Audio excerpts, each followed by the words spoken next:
ఫరో హెబ్రీయులలో పుట్టిన ప్రతి కుమారుని చంపివేయుడి అని తన జనులందరికీ ఆజ్ఞాపించెను. లేవి వంశస్థుడొకడు వెళ్ళి లేవి కుమార్తెను వివాహము చేసుకొనెను. ఆ స్త్రీ గర్భవతి అయి కుమారుని కని వాడు సుందరుడై ఉండుట చూచి 3 నెలలు వానిని దాచెను.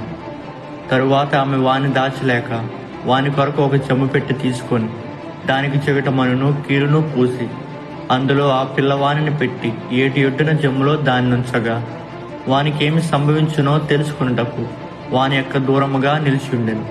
ఫరో కుమార్తె స్నానము చేయుటకు ఏటికి వచ్చెను. ఆమె పనికత్తెలు ఏటి ఒడ్డున నడుచుండగా ఆమె నాచులోని ఆ పెట్టెను చూచి తెరచి ఆ పిల్లవాని చూచెను.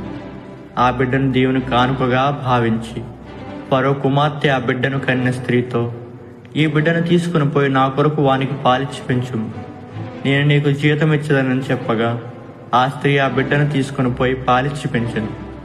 ఆమె నీటిలో నుండి అతని తీసి తినని చెప్పి అతనికి మోషే అని పేరు పెట్టెను.